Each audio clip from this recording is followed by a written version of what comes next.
LWJ here, and welcome to another edition of LWJ's movie reviews. Today I am going to review Battleship. Okay, now normally I do the usual copyright crap, but that was when I was putting it as me voicing over various images. I'm not going to be doing that anymore. Instead, you're just going to see me talking to you about the movies. So, let's get on with it. It stars Taylor Kitsch, aka John Carter, Rihanna, Liam Neeson, one of my personal favorite actors, and Alexander Skarsgård, Eric Northman from True Blood. And they're all basically naval people.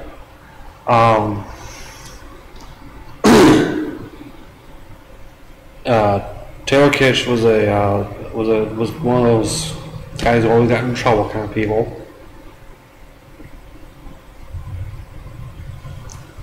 Skarsgård was his brother. This girl that he was interested in, I don't remember the actress's name, nor the characters. All I know she's very hot looking. Her father is Liam Neeson, a admiral in the United States Navy. Rihanna is a chief petty officer. The way the story of the movie goes is like this. First of all, we find out they find out there's another planet somewhere out in the vast universe, or even in the same galaxy. I don't exactly know where they found it, that can support life similar to Earth. I think they gave it Planet G. And I'm thinking, okay, why don't you use Star Trek terminology and call it like an M-class planet? Sorry, my little Star Trek fan kicked in there, but anyway, they send a signal to the planet. How do they do it? Well, they made it so they can transmit from the island of Hawaii. I don't know why they chose Hawaii.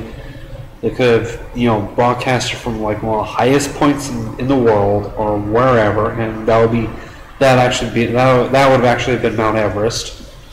I guess they chose Hawaii because of the climate.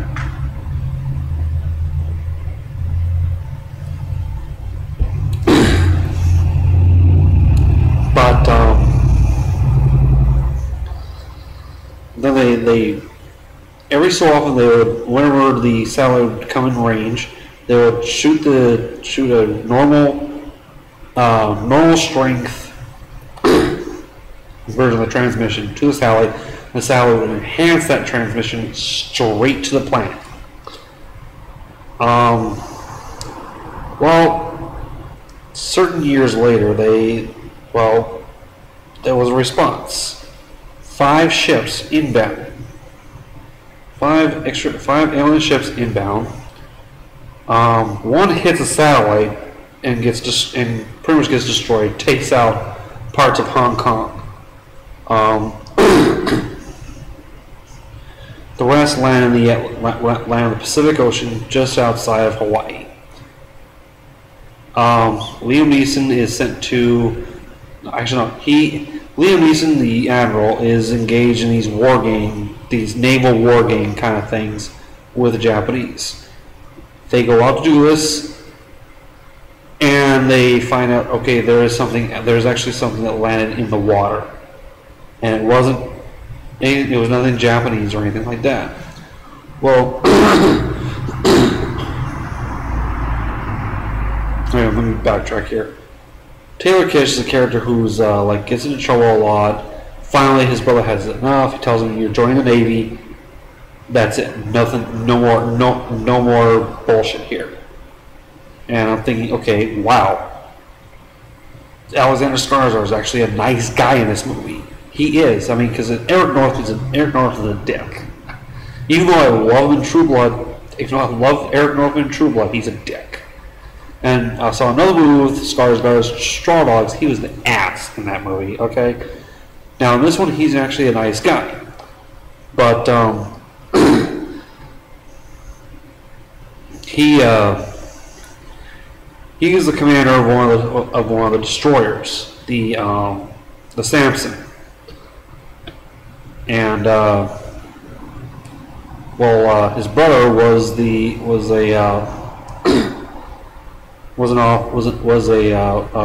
he was a lieutenant on another destroyer called the John Paul Jones. Well, the Samson gets sunk by the aliens. Bye bye, Eric Northman, for another time, in another movie I've seen. Taylor goes to the John Paul Jones. He figures out some way to attack it, and the ship still gets sunk. But they do end up taking out the ship, taking out the ship, because what they do is they use a thing called water displacement, which is what the Japanese were using with us. Anytime a buoy would, sense vibrations of the water, that's where they would aim their missiles, because these aliens, they took out all the radar, all of the tracking stuff.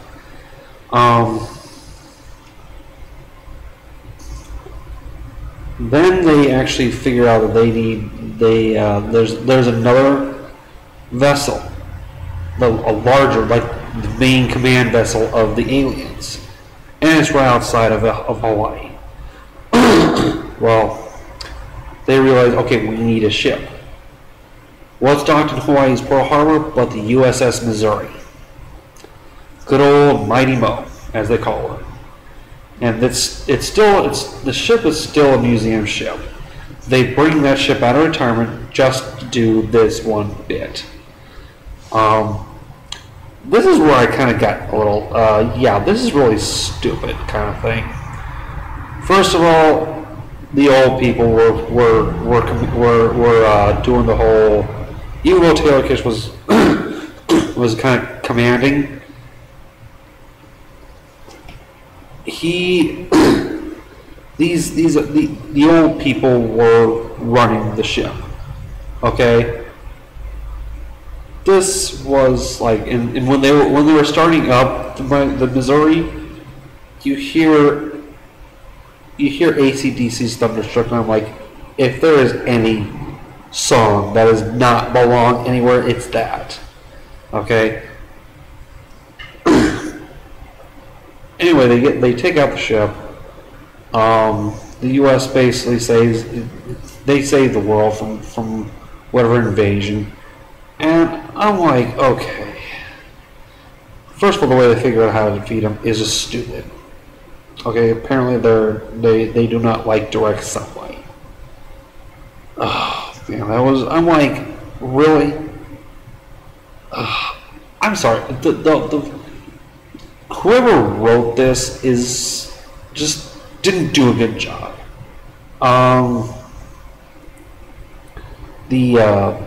The acting was poor. I mean, even Liam Neeson can save this movie. I think he's a really good actor. Rihanna, I'm sorry, she did a good job, but it's just with the rest of the cast, it was just no. Okay. I'm trying to think. Basically, I summed up like this: it's a Michael Bay movie without Michael Bay. Plain and simple. So if you like those kind of movies, where there's like, a lot of action, a lot of explosions, a lot of whatever, very little story, very little dialogue, very, not very good dialogue, and not very good acting, this is the movie for you. Otherwise, I wait until it's like on cable, Netflix, or whatever, rent it. Okay. So that's going to be it for this, one of my many reviews I got coming. The next one I'm planning on doing is The Dictator. Until then, this is LWJ saying thank you all for watching, and I'll see you all next time. Take care of yourselves. You think you know me.